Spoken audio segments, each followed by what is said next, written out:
Harry Potter and the Philosopher's Stone, Chapter 1, The Boy Who Lived.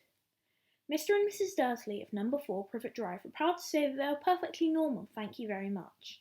They were the last people you'd expect to be involved in anything strange or mysterious because they just didn't hold with such nonsense.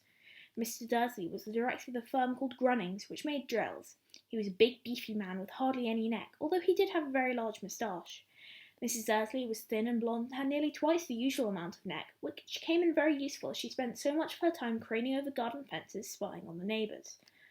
The Dursleys had a small son called Dudley, and in their opinion there was no finer boy anywhere.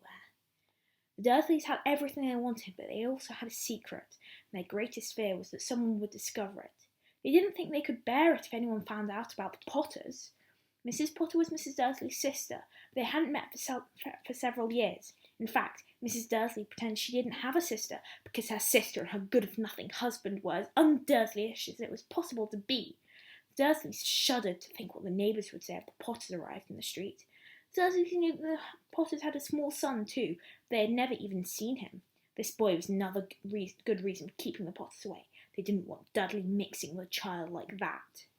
When Mr. and Mrs. Dursley woke up on the dull grey Tuesday our story starts, there was nothing about the cloudy sky outside to suggest that strange and mysterious things would soon be happening all over the country. Mr. Dursley hummed as he picked out his most boring type of work, and Mrs. Dursley gossiped away happily as she rested the screaming Dudley into his high chair. None of them noticed a large tawny owl flutter past the window. At 8:30, Mrs. Dursley picked up his briefcase, pecked Mrs. Dursley on the cheek, and tried to kiss Dudley goodbye, but missed because Dudley was now having a tantrum and throwing his cereal at the walls. "Little tyke," chortled Mr. Dursley as he left the house. He got into his car and backed out of number 4's drive. It was on the corner of the street that he noticed the first sign of something peculiar. A cat reading a map. For a second, Mr. Dursley didn't realise what he'd seen. Then he jerked his head around to look again. There was a tabby cat standing on the corner of Privet Drive, but there wasn't a map in sight. What could he have been thinking of? It must have been a trick of the light. Mr. Dursley blinked and stared at the cat. It stared back. As Mr. Dursley drove around the corner up and up the road, he watched the cat in his mirror. It was now reading the sign that said Privet Drive. No, looking at the sign. Cats couldn't read maps or signs. Mr. Dursley gave him a small shake and put the cat out of his mind. As he drove towards town, he thought of nothing except a large order of drills that he was hoping to get that day. But on the edge of town, drills were driven out of his mind by something else. As he sat in the usual morning traffic jam, he couldn't help but noticing that there seemed to be a lot of strangely dressed people around. People in cloaks. Mr. Dursley couldn't bear people who dressed up in funny clothes. The get-ups he saw on young people. He supposed this was some stupid new fashion. He drummed his fingers on the steering wheel and his eyes fell on a huddle of these weirdos standing quite close by. They were whispering excitedly together. Mr. Dursley was enraged to see that a couple of them weren't young at all. Why, that man had to be older than he was, and wearing an emerald green cloak. The nerve of him! But then it struck Mr. Dursley that this was obviously some silly stunt. These people were obviously collecting for something. Yes, that would be it. Traffic moved on, and after a few minutes later, Mr. Dursley arrived in the Grunnings car park, his mind back on drills.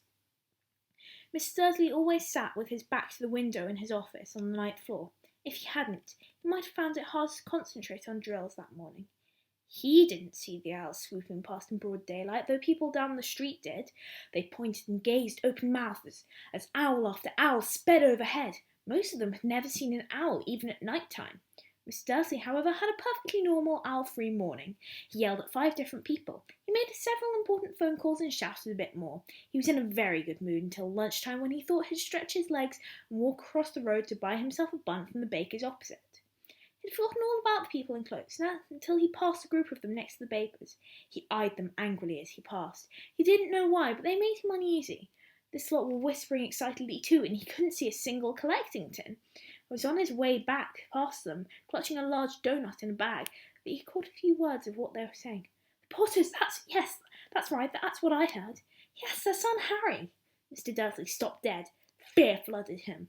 He looked back at the whisper as if he wanted to say something, but thought better of it. He dashed back across the road, hurried up to his office, snapped at his secretary not to disturb him, seized his telephone and almost finished dialing his home number when he changed his mind.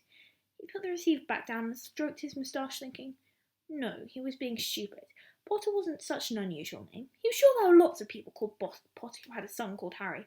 Come to think of it, he wasn't even sure his nephew was called Harry. He'd never even seen the boy. Might have been Harvey or Harold.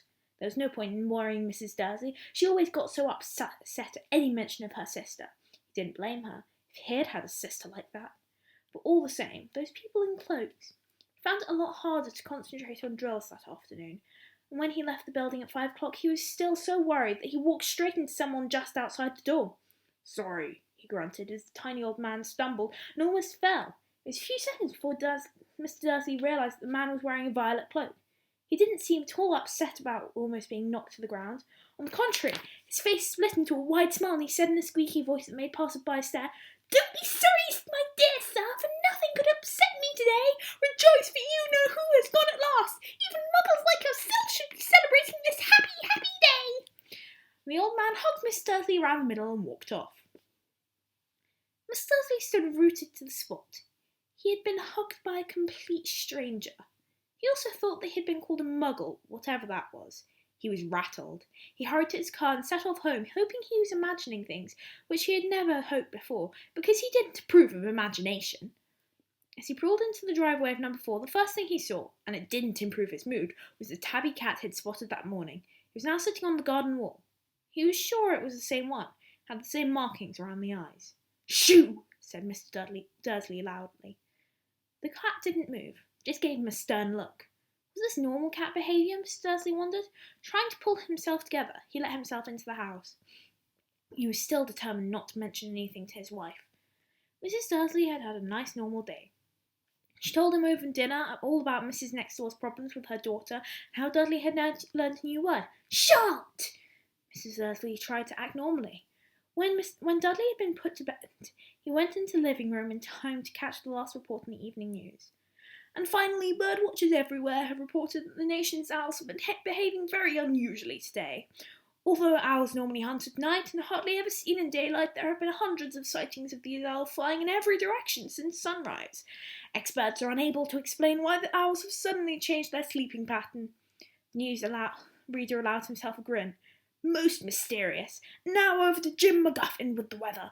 Going to be any more showers of owls tonight, Jim?" "Well, Ted," said the weatherman, "I don't know about that, but it's not only the owls that have been acting oddly. Viewers as far apart as Kent, Yorkshire and Dundee have been phoning in to tell me that instead of the rain I promised yesterday, they've had a downpour of shooting stars. Perhaps people have been celebrating bonfire early. It's not until next week, folks, but I can promise a wet night tonight." Mr. Dursley sat frozen in his armchair. Shooting stars all over Britain? Owls flying by daylight, mysterious people in cloaks all over the place, and a whisper about the Potters. Mrs. Dursley came into the living room carrying 2 cups of tea. It was no good. He'd have to say something to her. He cleared his throat nervously. Petunia, dear, you haven't heard from your sister lately, have you?" As he expected, Mrs. Dursley looked shocked and angry. After all, they normally pretend she didn't have a sister. "No," she said sharply. "Why?" "Funny stuff on the news," Mrs. Dursley mumbled. "Owls, shooting stars. And there were a lot of funny people in town today." "So?" snapped Mrs. Dursley. "Well, I just thought maybe it was something to do with, her lot." Mrs. Dursley sipped her tea through pursed lips. Mrs. Dursley wondered whether he'd dare tell her he had uttered the name Potter. He decided he didn't dare. Instead, he said as casually as he could, "Their son. It'd be about Dursley's age now, wouldn't he?" I suppose so," said Mrs. Dursley stiffly. "What's his name again? Howard, isn't it?" "Harry. Nasty common name, if you ask me." "Oh, yes," said Mr. Dursley, his heart sinking horribly. "Yes, I quite agree."